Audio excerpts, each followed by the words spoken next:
Home searchers, gusto mo ba ng big house for your big family na may big garden?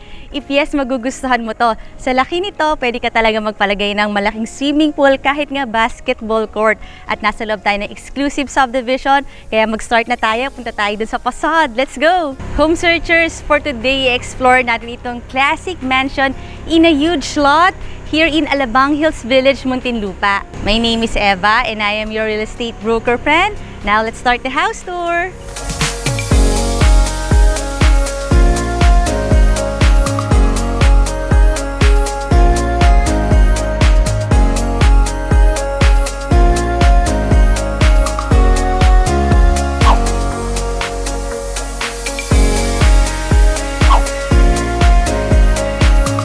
This is an owner-built house, kaya pag nakita niyo yung loob, ma-appreciate niyo yung mga materials. Dito yung ating pedestrian gate. Meron tong lot area na 1,250 square meters at ang floor area nasa 750 square meters.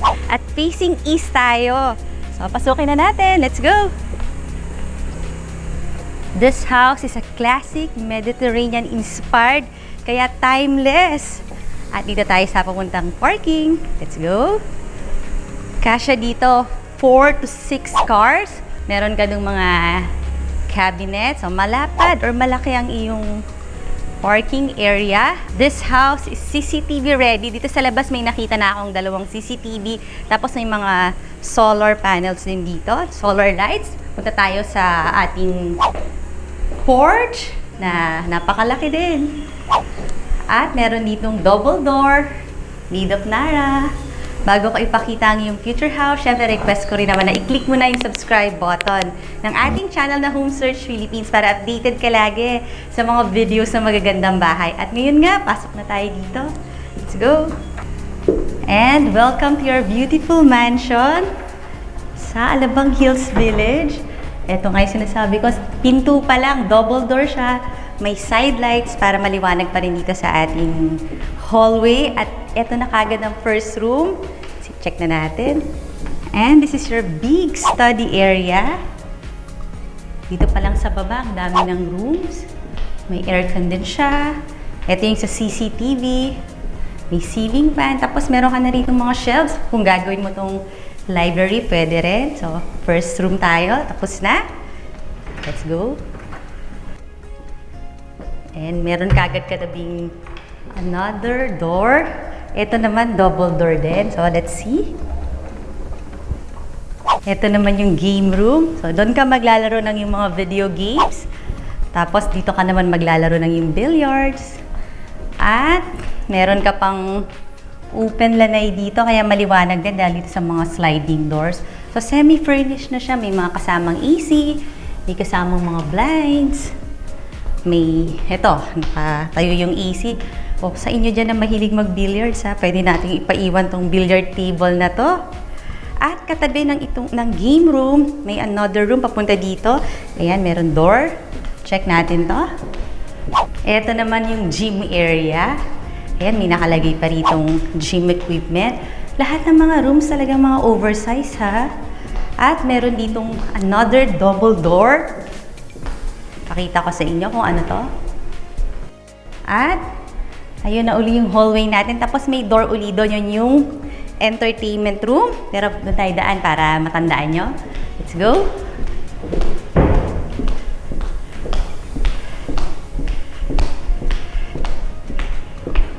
Three rooms na yung nakita natin. Yung study room, yung playroom nyo, at saka yung gym. At meron pang isang room dito. Ito yung door na binuksan ko kanina. Ang katapat ng double door na to is also a double door. Na ito naman yung pinaka entertainment room. Ito yung ginagawa nilang theater room. Kaya ang ganda ng mga upuan. Para kang nasa movie house. At eto, dito ka maglalagay ng iyong magandang or malaking TV. Tapos ang ganda ng ceiling treatment nitong room na to. Ang nice ng kanyang mga cove ceiling, oh. At saka sizable, ha? Ang laki talaga ng mga rooms dito. Dito sa ground floor, meron tayong guest room. Yun yung next na pupuntahan natin. Ang laki talaga ng mansion mo. Meron ka na kagad 5 rooms. Dito pa lang yan sa ground floor, ha? At etong titingnan natin ay ang iyong guest room. This is an oversized guest room. At nagugustuhan ko yung flooring niya. Nara wood planks. This is a king size bed. So that means malaki yung iyong room. May AC ka na at meron kang walk-in closet. Meron ka ring bathroom dito. Ito yung walk-in closet. May mirror ka dito. Malaki din siya. Tapos katabi niya yung bathroom. Ayan, may pool pa, syempre. Check natin yung other places here. Dito naman sa may under the stairs, meron ka ritong storage. Ayan. Tapos ito, this is just a powder room. At titingnan naman natin yung iyong living room. So, ang ganda nitong buong hallway na to kasi nagli-lead siya sa mga rooms. At ang gaganda rin ng chandelier, ah. Ito na nga ang iyong living room. Talagang pwedeng i-enclose dahil may sliding door. Another big space. Gaganda talaga ng mga chandelier, ha. Fully air-conditioned din. At the same time, also like the flooring Nara uli siya.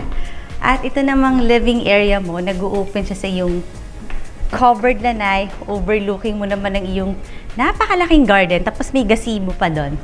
So, what can you say about your living room? Talagang pwede nating i-enclose. At kung gusto mo nang kumain, nagugutom ka na, pumunta naman tayo sa iyong dining area. Another double door din. Ito yan. Naka-open na siya. And you have a huge dining area na may kasama ng maganda at mahabang 12-seater na dining set. Parang presidential table siya. At ang lapit lang ng dining area sa iyong napakalaking kitchen. Sabi sa inyo, lahat ng mga spaces dito sa bahay na to are all huge, oversized. At na ang ganda nitong kanilang mga bato, yung kanilang mga accent wall, mga natural stones, mga cladding natin. So, all over the kitchen, puro ganyan. Even here, yung ating center island na napakahaba. So, kahit maglagay ka dito ng kahit mga 10 na high chair, kasya. So, ito na yung prep area mo. Ayan, meron ka pa ritong sink. And, just the same, may mga stone wall cladding ka rito. Ito, granite countertop. Meron ka ng 5-burner na stove. Meron kang range hood. Para tayong nasa magandang restaurant, no? Yung kitchen ng isang restaurant. Tapos, meron ka naman ditong double sink. Ayan, maliwanag dahil meron kang window na malapit. Tapos dito, pwede kang maglagay ng yung mga groceries sa iyong walk-in pantry. Ayan, kasya ako dito. So, dito yung mga foods. At least naka-enclose to, di ba? Hindi kita yung mga groceries mo. Pero you have a lot of cupboards. Ito, dito ka pwedeng maglagay ng ref. Ng double door refrigerator, kasya dito. And this is your countertop na parang as bar counter. Dito mo rin pwedeng ilagay yung mga food. Parang buffet area naman to para pag-serve mo na dun sa yung family, sa yung dining table. Ito naman yung side natin, yung setback, about 2 meters. Pero i-close ko na to. At itong buong dining area, napaka-aliwalas. Nakita mo naman yung mga panoramic windows natin, almost floor to ceiling height, tas fully air conditioned. Ang sarap kumain kung ang view mo ay isang napakalaking garden. So sa mga plantita dyan, ito na yung spot mo. So punta na tayo sa ating big garden. From our dining area, lakad lang ako ng konti para makita nyo itong cover. Tapos sa ibabaw nyo yung balcony, ayun yung ating pinaka living area. At dito sa side na to, ating water cistern na napakalaki. And meron ka ritong gazebo. Swimming pool na lang yung kulang dito sa side. Sobrang laki talaga, nakakapagod maglakad. So, I'm looking at the big house and the big garden here. Pwede kang maglagay dito ng yung vegetable garden. Kung mahilig ka naman sa mga ornamental plants, ang dami mo talagang space. Kahit nga maglagay ka dito ng mga fruit-bearing trees, sa laki ng garden, pwedeng-pwede. So, i-check na natin tong side na to kung nasa ng iyong mga angels. Let's go. Oh, ang ganda ng gazebo mo dito. Tapos, malapit siya dito sa parang pinaka utility area or laundry area. At papasok tayo dito sa ating mga helper's room. Let's go. Parang kang nasa apartment dito. Meron ka dyan bathroom, first bedroom, another bathroom, another bedroom. So, total of 5 rooms dito plus 2 bathroom. Napakalaki, di ba?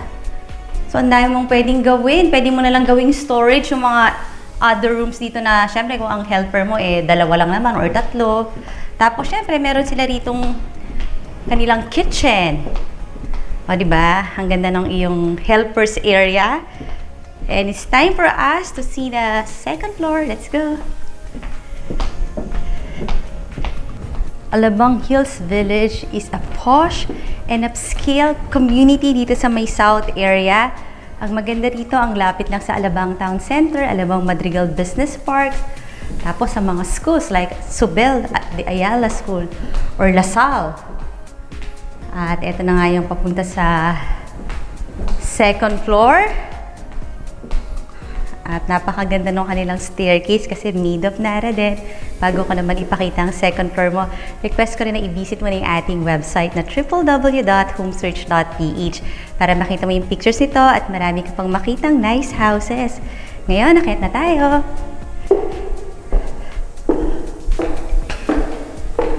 If you want to know the price and full details, nandyan lang sa description box below the video. At nandito tayo sa ating chandelier. Kita natin yung mga trees doon sa mga panoramic window natin. At ito na nga ang iyong buong second floor. Dito may 4 bedrooms ka.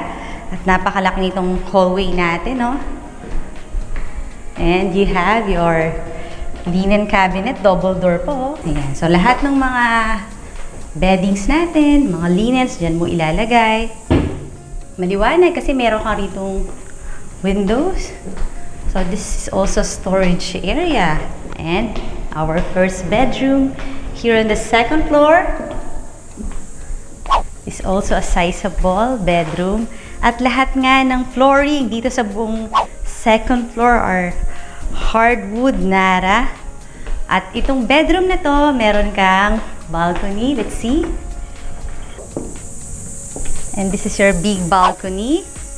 I notice yung mga door, mostly mga double door sila. So, malaki. At dito sa Alabang Hills, maraming puno, kaya naman fresh air dito. Let's go back. And let's see the bathroom. Meron kang mini walk-in closet here. Ito, meron kang dresser dito. Tapos, even the bathroom sizes are big or oversized. Diba? Ang laki niya. Let's see other bedroom.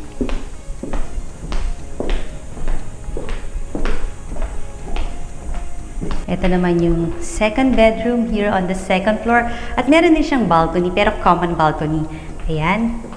Malaki din at double door din. Let's go in. Another sizable bedroom na maraming windows, may blinds, may AC. Tapos meron ka na rin bed. At ito, just the same, meron kang walk-in closet. Floor to ceiling height din yung ating mga closets. Tapos ang laki ng iyong mga bathroom.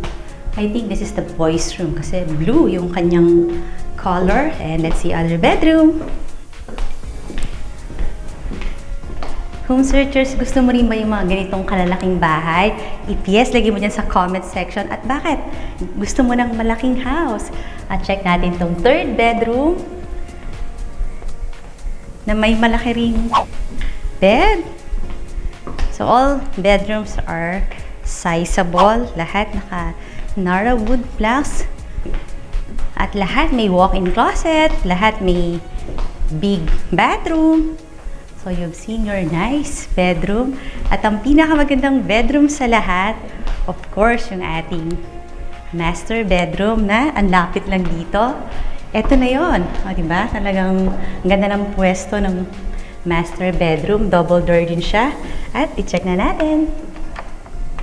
And welcome to your big master bedroom na may sariling living area. Ito yung buong to. Napakalaki, di ba, ng iyong living area at meron ka pang balcony exclusively yours. At check na natin. Napaka-spacious din talaga ng iyong balcony.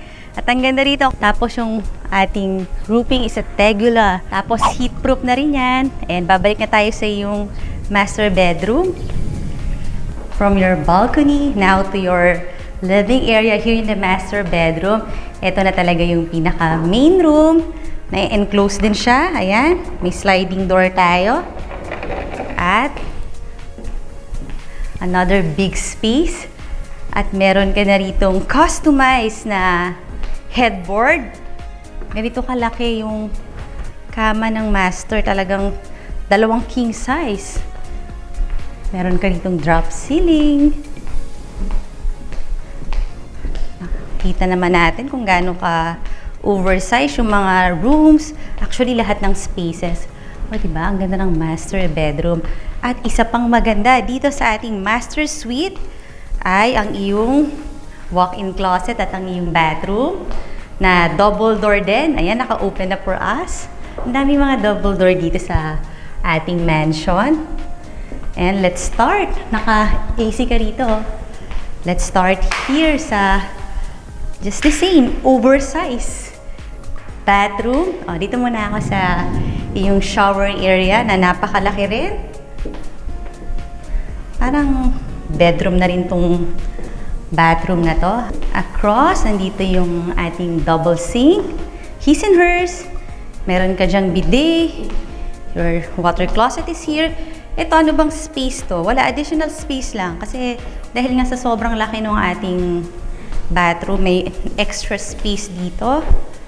Tapos, ito, pareho lang, no? Meron kang another space here. Ang laki pa nito. Tapos, meron kang jacuzzi.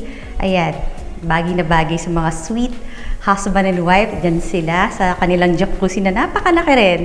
Parang swimming pool na maliit. At ang lapit lang nito sa kanilang his and hers walk-in closet. Let's see. Ito na yung ating mga walk-in closet. Pero meron ditong life-size mirror para pag nagbihis ka, yan, makita mo yung outfit mo. At ito, may mga cabinets. Ang laki rin ng cabinets, ha. At meron ka pang isang closet na American style. Kasi dito, puro mga ganito lang. Parang mga sabitan lang ng iyong mga gowns, mga dress. Ang laki pa niya hanggang dito. O, diba? Ang laki ng walk-in closet. And dito naman sa part na kung saan pwede mong convert as your dresser. Ito yan. So, na-appreciate mo ba kung gaano kalaki at kaganda at itong mansion mo here in Alabang Hills? Home searchers, kung nagustuhan mo nga itong bahay na to, pwede mo na akong tawagan. Nandyan lang yung number ko sa description box. At kung ikaw ay lot owner at gusto magpatayo ng iyong residential house or kahit commercial building, pwede mo rin akong tawagan. Kasi may mga partner tayo na reliable na builder, architect, contractor. Pero ngayon, request ko naman na i-click mo na yung subscribe button here. Ito yung mga latest videos at ito yung mga similar videos. And thank you very much for watching!